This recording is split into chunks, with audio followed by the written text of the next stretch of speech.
နိုင်ငံတစ်ခုဟာလူမျိုးဘာသာပေါ်အခြေခံပြီးဘာသာပြောက်ရင်လူမျိုးလဲပြောက်မှာမဟုတ်ချပဲဒေါ်စုဖျားရှိခိုးတဲ့ပုံကိုကြည့်ခေါင်းလောင်းတီးတာနော်ထိုးတာမဟုတ်ဘူးအဲ့ဒါကိုကြည့်သူ့သားနှစ်ယောက်မိမပြည်ကိုလာပြီးရှင်ပြုသွားတာဖိန်လုံးထဲတာဒေါ်စုဟာတဲ့မွတ်စလင်ဦးကိုနီကိုဆရာတင်ပြီးစရင်ဥပဒေကိုဖျက်တယ်နဲ့ဘင်္ဂလားနယ်စပ်ဂိတ်တွေဖျက်တယ်3အမျိုးဆောင်ဥပဒေကိုဖျက်တယ်4နောက်ယောင်ခံမလိုက်ရဥပဒေပြဋ္ဌာန်းတယ်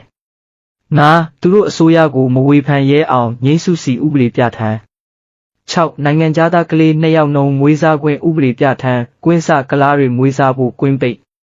9ကျောင်းသုံးစာအုပ်တွေမှာမွတ်စလင်ဘာသာထည့်သွင်းတင်ကြဖို့အဆိုတင်သွင်းတယ်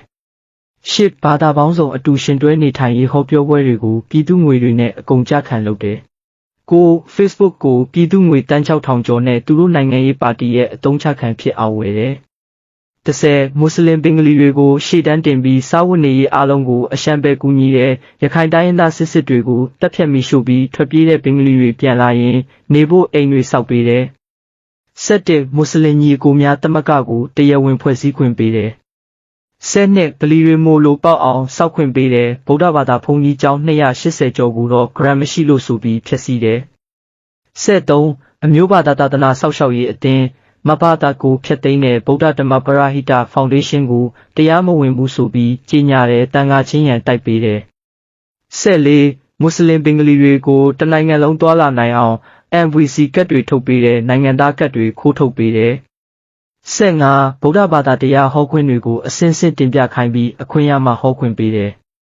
16ဗုဒ္ဓဖျားဆိုတာတအားထင်ကြီးကိုးကွယ်နေစရာမလိုပါဘူးအိန္ဒိယတိုက်နယ်ကမင်းသားတစ်ပါးမျှသာဖြစ်တယ်လို့ဒေါ်စုပါဇက်ကပြောခဲ့တယ်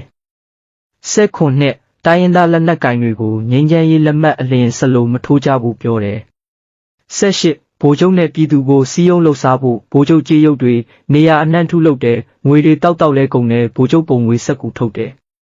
19ခြေဦးကတိုင်းပြည်တိုးတက်ရေးကိုအနှောက်အယှက်ပေးနေတာမဟုတ်ပဲကိုနီရဲ့အကြံပေးမှုနဲ့ခြေဦးကိုပြင်ဖို့လုပ်ပြန်တဲ့အလံကိုပြောင်းဖို့အဆိုတင်ပြန်တဲ့မအောင်မြင်ဘူး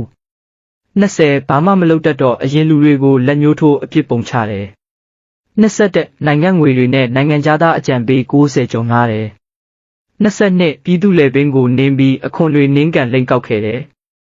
23ပြည်သူစင်းရဲနေချိန်ကျမကားအကောင်းစားမစီးချင်ပါဘူးပြောဆိုစည်းရုံးခဲ့ပြီးနောက်တော့ဈေးအကြီးဆုံးကြီးကားတွေဝယ်စည်းလေရင်တွေဝယ်စည်းရတနာမျိုးစုံတစ်နေ့တစ်မျိုးမယိုးရအောင်ဝစ်ပြဘယ်မှာလဲတိုင်းပြည်အတွက်ကောင်းအောင်လုပ်ပြခဲ့တာ